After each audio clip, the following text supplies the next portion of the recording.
श्री परमात्मने नमः। सभी प्रिय भक्तों को मेरा नमन स्वीकार हो। आज मैं आप लोगों के समक्ष बहुत ही सुंदर माता जी की एक कहानी सुनाने जाऊंगा। और माता जी की कहानी ऐसी है, माता जी का रूप तो आप लोग जानते ही हैं, 9 रूपों में माता जी हैं। 9 रूपों में माता जी हैं, आप लोगों को तो सभी को पता होगा। और अगर देखा जाए तो असली माता जी मेरी कौन सी है आपको पता है? मेरी अगर असली माता है तो पार्वती मैया, वही सबका रूप धारण किए हैं। सारे जितने भी रूप हैं सब पार्वती माँ को ही प्राप्त है। शैलपुत्री, ब्रह्मचारिणी, ये जितनी भी हैं 1 2 3 4 5 6 7 8 9 गिनती कर लीजिए, सब जो है ये पार्वती मैया का ही रूप है। जैसे जैसे जरूरत पड़ी वैसे वैसे वो रूप धारण करती गई और राक्षसों का दमन करती गई। मैं आप लोगों को आज जो है एक ऐसी कहानी का वर्णन करूंगा कि जिसको शायद आप लोगों को नहीं पता होगा। और उस कहानी का रूप यह है कि माता पार्वती एक बार अन्नपूर्णा माता का भी रूप धारण कर ली थी। अन्नपूर्णा माता का रूप भी धारण कर ली थी। अन्नपूर्णा माता का कैसे रूप धारण कर ली थी वो सुनिए, उसकी भी कहानी बड़ी विचित्र है। आप लोग उसको सुनिए, ग्रहण कीजिए, उसका आनंद लीजिए और माता जी के चरणों में गिर के प्रसाद लीजिए। माता जी, अन्नपूर्णा माता का रूप ऐसा हुआ कि जब भगवान शिव जी का विवाह हो गया और देवी पार्वती माता जी के साथ हुआ, तो वे पहली बार कैलाश पर्वत पर गई माता जी। जो उन्हें कुछ पता तो था नहीं माता जी को। कैलाश पर्वत पर गई, वहां तो उन्हें पता चला कि यहां सभी शिव भक्त, कैलाश में रहने वाले भगवान शिव जी के भक्त हैं। और सब भक्त एक से एक भक्त थे, भक्तों का कोई ठिकाना नहीं था। शिव भक्त कैसे हैं ये आप सभी लोगों को पता ही है कि शिव भक्त कैसे कैसे हैं। उनके जीवन जीने की और आनंद में रहने की एक तरह से आदत अलग थी, बिल्कुल, जो कि किसी की नहीं थी, बिल्कुल अलग थी। कुछ अगर ध्यान करेंगे, कुछ अपना काम करेंगे और कुछ अन्य साधनाओं जैसे आध्यात्मिक साधनाओं को करने में व्यस्त करेंगे तो भगवान शिव जी स्वयं हमेशा ध्यान में ही रहेंगे। हर कोई योगी तपस्वी का जीवन जीता था। किसी ने भी संवारने, किसी तरह का मतलब अच्छा बनाने, संवारने, करने की कोई इच्छा नहीं थी। कोई किसी की इच्छा नहीं थी, न किसी तरह की स्वच्छता, न किसी तरह का वो साफ एकदम से कहा जा गया ना, जैसे मलेच्छ की तरह जीवन जीते थे। और सभी एकदम कुंवारा जैसे सब कुंवारा जैसे जीवन जीते थे। और हुआ क्या कि वे सभी आपस में भाई प्रेम भी था और लड़ाई झगड़ा भी होता था, सब कुछ होता था। तो पार्वती मैया जी ने ये सब देखा तो उनको बर्दाश्त नहीं हुआ। उनको बर्दाश्त नहीं हुआ तो वो सोची कि ये तो बड़ा गड़बड़ जीवन है सबका, भाई यहाँ हमको भी यहीं रहना है। तो वो सोचने लगी कि अब लाओ यहाँ जो है हम व्यवस्था बनाए इस तरह कि सबका जीवन ही बदल दे। माता जी ने कहा तो उन्होंने उनके गणों को, शिव भक्त गणों को बुलाकर सभी को जो है आज्ञा दी और देखा कि ये सब ऐसे रह गए। बड़ी हैरान हुई। हैरान होने के बाद में इस सब को बदलने के लिए उनकी इच्छा जाहिर की। तो उन्होंने पहली बार रसोई स्थापित करने का निर्णय लिया। उन्होंने अलग अलग बर्तन मंगवाए और एक रसोई बनाई और फिर खाना बनाने के लिए आवश्यक अन्य चीजों के लिए भगवान शिव जी के गणों से पूछना शुरू किया। गणों ने आपत्ति जताई। देखिए, गणों ने आपत्ति जताई कि अरे माता जी, रसोई क्या जरूरत है, क्या करना है रसोई फसोई, हम लोग तो एक अच्छा खाना खा लेते हैं, बहुत है हम लोग के, इतने मस्त रहते हैं, क्या करना है सब।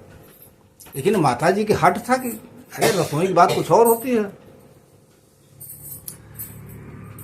तो हुआ क्या कि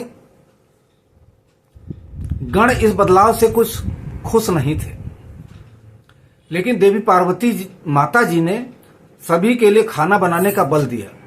जैसे ही भोजन पकना शुरू हुआ, इसमें अलग अलग प्रकार की आवाजें आने लगी। गणों के अस्वीकृतिपूर्ण प्रदर्शन और भोजन पकने के शोर से भगवान शिव जी का भी ध्यान बाधित हो गया।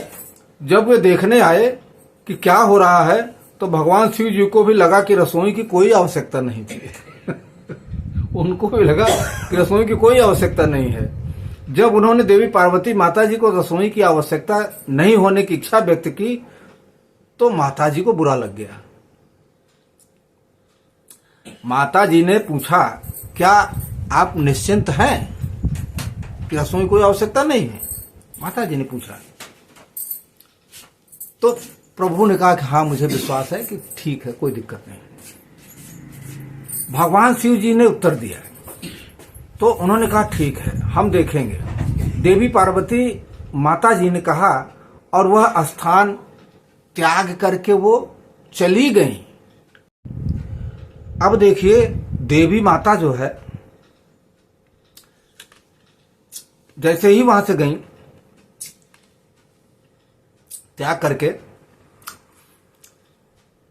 क्योंकि वह प्रकृति सृष्टि की अवतार है और उन सभी चीजों को प्रकट करती हैं जिन्हें हम देख नहीं सकते हैं, सूंघ सकते हैं, स्पर्श कर सकते हैं और महसूस कर सकते हैं। जैसे ही वहां से चली गई, पके हुए भोजन की सुगंध ने कैलाश को पार करना शुरू कर दिया, जिससे सभी गण भूख अनुभव करने लगे। क्या है ये, सबको भूख लगने लगी, अनुभव होने लगा सबको। जैसे जैसे उन्हें भूख की अनुभूति होने लगी, भगवान शिव जी भी वैसा ही अनुभव करने लगे, क्योंकि भगवान को यह अनुभव हो जाता है कि उनके भक्त अनुभव कर रहे होते हैं। इस प्रकार दूसरी बार भगवान शिव जी का ध्यान भंग हो गया, क्योंकि वह स्वयं में भूख बढ़ने की प्रवृत्ति देखकर आश्चर्यचकित थे। उन्होंने गणों के साथ जांच की और पाया कि सभी को भूख लग रही है। लेकिन जब वे रसोई में गए तो उन्होंने देखा कि सभी पात्र भोजन के खाली हैं। भगवान शिव जी करुणा के अवतार हैं। चूंकि उनके भक्त भूखे थे, वे देवी पार्वती माता जी की खोज में कैलाश के बाहर गए, क्योंकि वह केवल देवी माँ का ही जो है उनकी भूख के शांत कर सकती हैं। ये शिव जी को पता था कि वही शांत कर सकती हैं। वह संपूर्ण सृष्टि की खोज करने के बाद भगवान शिव जी ने काशी में देवी पार्वती माता को पाया। देखिए, कैलाश पर्वत से वो काशी पहुंच गए। विश्वनाथ धरती के भगवान का रूप लेते हुए वह देवी पार्वती माता जी के पास गए और अपने भक्तों के लिए भोजन मांगा। देवी भी दयालु थी और इस प्रकार उन्होंने देवी अन्नपूर्णा माता जी का रूप ले लिया। उस रूप को ग्रहण करने के बाद उन्होंने भगवान शिव जी को सारा भोजन दे दिया, जिन्होंने इसे ब्रह्मांड के सभी गणों को अन्य प्राणियों से वितरित कर दिया। उपरोक्त बातें या कथा जो है वह अन्नपूर्णा अष्टकम में दर्शाया गया है। ये जो हम आपको बता रहे हैं ना, ये अन्नपूर्णा अष्टकम में दर्शाया गया है, उसको आप लोग पढ़ सकते हैं। और भी बातें हैं, ये कथा भी है उसमें। और इसमें यह मंत्र आता है कि जो अक्सर भोजन ग्रहण करने से पहले सुनाया जाता है, अन्नपूर्णे सदा पूर्णे षड प्राणपल्लभे ज्ञान वैराग्य सिद्ध्यर्थ भिक्षाम देहि च पार्वती। देवी अन्नपूर्णा जी जो अत्यंत परिपूर्णता का अवतार हैं, जो शंकर को सबसे अधिक प्रिय हैं, हे देवी पार्वती, आप मुझ पर अपनी कृपा की धारा बरसाइए और जिसमें मुझमें आध्यात्मिक ज्ञान और पूर्णता उत्पन्न होगी। माता च पार्वती देवी पिता देवो महेश्वरः बंधवाम शिव भक्तस्य स्वदेशो भुवनत्रयम्।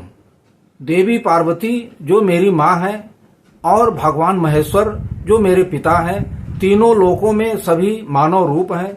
भगवान शिव के भक्त मेरे मित्र हैं। इस मंत्र के साथ हम प्रकृति और भोजन देवी पार्वती के अवतार और सभी ब्रह्मांड भगवान महेश्वर के स्वामी का आवाहन करते हैं और हम जिस समाज के अंश हैं उसमें एकता की भावना और सार्वभौमिक समुदाय के भाईचारे को याद करते हैं। हर बार भोजन से पहले इस मंत्र का जाप किया जाता है। क्या? जय देवी पार्वती माता की, जय देवी अन्नपूर्णा माता की, जय नीलकंठेश्वर महादेव की। आप लोग इस कथा को सुन के अपने हृदय में माता अन्नपूर्णा का ध्यान सुनिश्चित करें। आप अपने घर में, अपने परिवार में, अपने जीवन में बहुत ही सुदृढ़ता का अनुभव करेंगे और आप माता जी के आशीर्वाद से माला माल हो जाएंगे, परिपूर्ण हो जाएंगे। किसी चीज की आपको कमी नहीं रहेगी। धन संपदा, परिवार, संगठन, आपके जितने मित्र हैं, हितैषी हैं, जितना आपका परिवार है पूरा, सब जो है अच्छा हो जाएगा। इसलिए माता अन्नपूर्णा की पूजा अवश्य किया कीजिए। मेरी माता बहुत ही नम्र है, जरा सा पूजा करने पर प्रसन्न हो जाती है। इस तरह इस कथा से आप लोग अपने जीवन में उतारिए कथा को, और मैं अगले भाग में फिर दूसरी कथा के साथ आप लोगों के साथ मिलूंगा। और मैं फिर बार बार वही निवेदन करूंगा कि जिन मेरे प्रिय भक्तों ने चैनल को सब्सक्राइब कर लिया है उनको मैं बार बार अपने हृदय की गहराइयों से बार बार जो है स्वागत, अभिनंदन, हार्दिक आभार प्रकट करता हूं। और जिन प्रिय भक्तों ने चैनल को सब्सक्राइब नहीं किया है वो कृपा करके चैनल को सब्सक्राइब कर लें। सनातन धर्म की वीडियो है, अच्छा लग रहा हो तो शेयर भी करें, दूसरे को भी भेजें, लाइक कर दें, कमेंट बॉक्स में जय श्री राम या जय माता जी लिख करके भेजिए। मैं आप लोगों की प्रतीक्षा करता रहूंगा। बोलिए सियावर रामचंद्र की जय, पवन सुत हनुमान की जय। जय श्री राम, राधे राधे।